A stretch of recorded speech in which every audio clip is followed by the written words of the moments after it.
Gente, por Cala a favor. boca, padre! Fala, seus mal diagramados. Na noite de quinta-feira, 29 de setembro, aconteceu o tão esperado debate presidencial da Globo. Bom, dizer que aconteceu à noite e em horário civilizado é uma forma de ser generoso com a emissora, tá? O encontro adentrou a madrugada e terminou no horário em que costumava começar o finado Corujão ou o Intercine, uma legítima sessão de tortura com o espectador, com os candidatos e principalmente com a Renata Lopretti, que precisou aguardar até as 2 da matina para apresentar o Jornal da Globo. Do Bonner eu quase nem tenho dó, mesmo que profissional nenhum da imprensa mereça ser obrigado a mediar um debate com a presença de um cosplay de padre. No entanto, pelos anos em que ele colaborou com o lavajatismo, eu considero que essa é uma punição de ótimo tamanho. A verdade é que o debate começou antes do apito do juiz, mesmo porque o excrementíssimo fez uma live completamente descontrolado atacando Alexandre de Moraes, que alugou um triplex na mente do mito e logo mais terá que pagar aluguel para permanecer ali. E ao chegar nos estúdios da Globo, no Rio de Janeiro, atacou a emissora, o jornalismo profissional e chegou a declarar o seguinte, abre aspas: William Bonner simplesmente absolveu Lula de toda a roubalheira na sabatina do Jornal Nacional. Ponto final e fecha aspas. Sério, o excrementíssimo é o maior representante do nacional taxismo. Nacional taxismo. Ideologia que consiste em criar uma realidade paralela na qual a Globo é a maior defensora das esquerdas no Brasil, ao mesmo tempo em que está em eterno processo de falência. Essa postura já dava uma prévia de como Bolsonaro atuaria no debate e durante o primeiro bloco inteiro foi exatamente nessa pegada. Tanto que em poucos minutos Bonner teve que interceder inúmeras vezes sobre a falta de decoro do excrementíssimo e a insistente quebra de regras do jogo. O primeiro bloco começou, de fato, com um embate entre Lula e Ciro Gomes. Início animado que mostrou que o ex-presidente não estava ali para ser candidato, chinelinho estilo um Roger Flores da política, estratégia decepcionante que ele adotou no debate da Band. Durante o confronto apontou que Ciro estava nervoso e aproveitou para elogiar a participação do cearense como ministro em seu governo, tática perfeita para desmontar o adversário. Eu estou achando você nervoso. E depois disso, Ciro murchou tal qual a rosa da bandeira do PDT e passou o debate inteiro apagado, sem grandes momentos imitadas para que os carluxos dele usem nas redes sociais no dia seguinte. Os embates entre Lula e Bolsonaro foram marcantes no início e tiveram grandes momentos onde Lula citou as rachadinhas cometidas pela família presidencial. Ele falar que eu montei quadrilha, com a quadrilha da rachadinha dele, que ele decretou sigilo de 100 anos, ele precisava se olhar no espelho e saber o que está acontecendo no governo dele.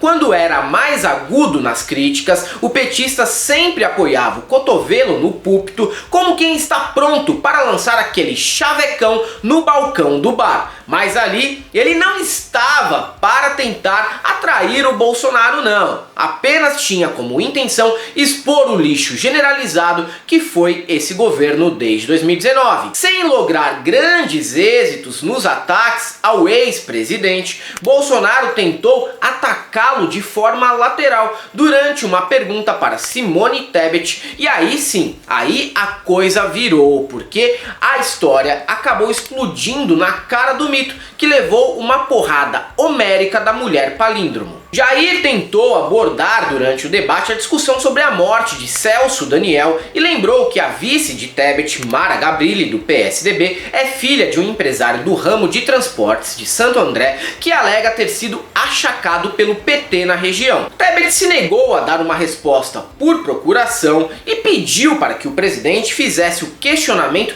diretamente a Lula, mostrando uma integridade rara naquele espaço.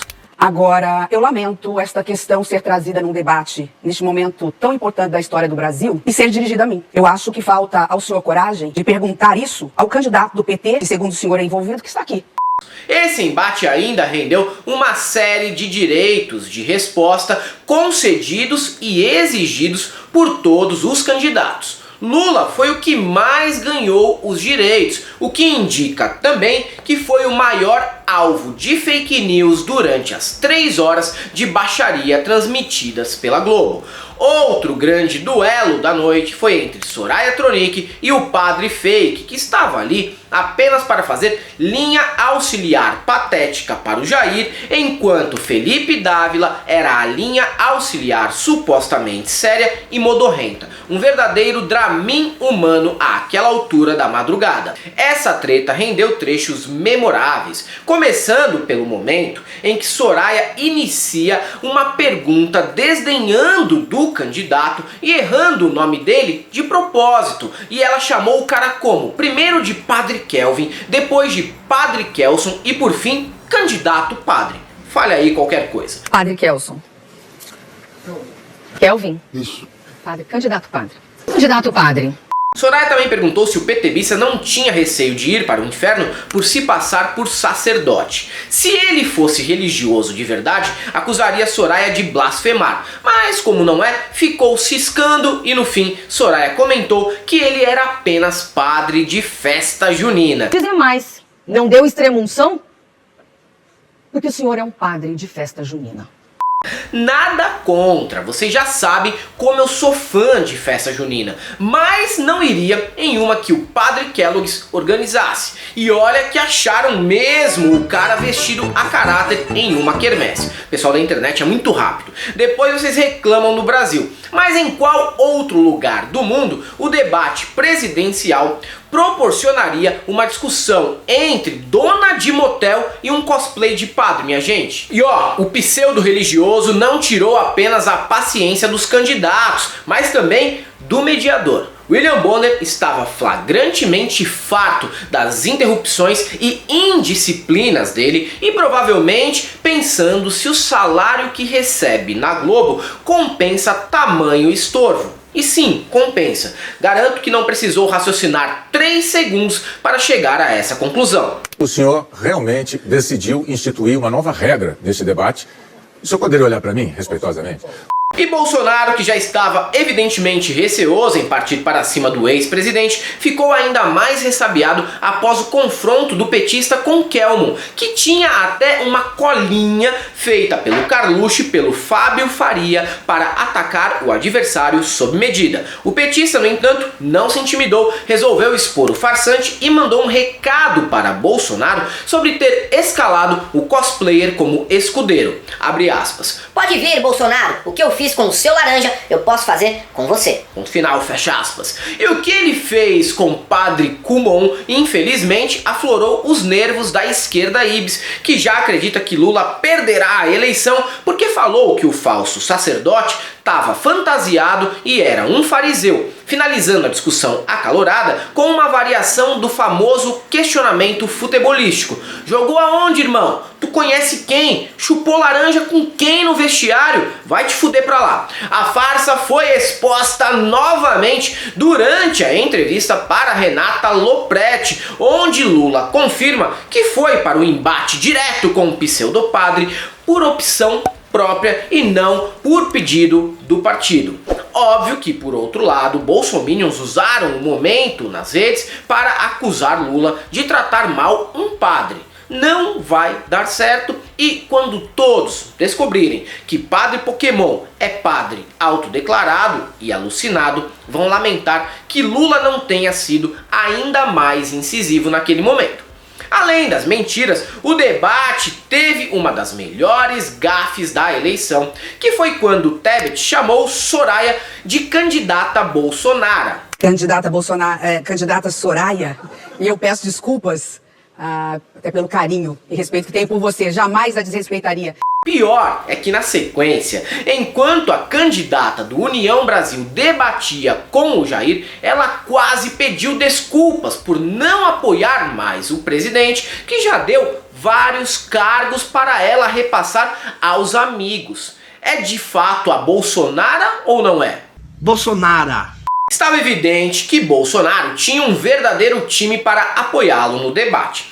Como falamos no início, Felipe Dávila, do Partido Nojo, serviu para dar um verniz liberal e moderado ao Bolsonaro. Provavelmente Dávila vai votar no Jair logo no primeiro turno, mesmo também sendo candidato. É um sujeitinho tão ridículo que nos faz ter saudade do João Amoedo, que Deus o tenha. Não por menos, Bolsonaro buscou fazer o máximo de perguntas ao candidato grisalho, que parece ter sido gerado por inteligência artificial para ser garoto propaganda de Grecin 2000. Uma dobradinha estilo Bebeto e Romário em 1994. Enquanto isso, Kellogg's era o franco atirador a serviço do bolsonarismo, levantando todo tipo de teoria absurda e resgatando até a peça Macaquinhos. Sim, 30 milhões de famélicos no Brasil, e a preocupação do padre é uma cena de dedo no cu e gritaria no teatro no ano de 2012. Inclusive, ele, Jair e Ciro Gomes devem ter feito intensivão com o Lobão sobre o assunto máfia do Dendê, porque os três ficaram a um passo de citar essa teoria criada pelo roqueiro sobre os artistas de MPB da Bahia. Quer dizer, eles citaram, mas nas entrelinhas.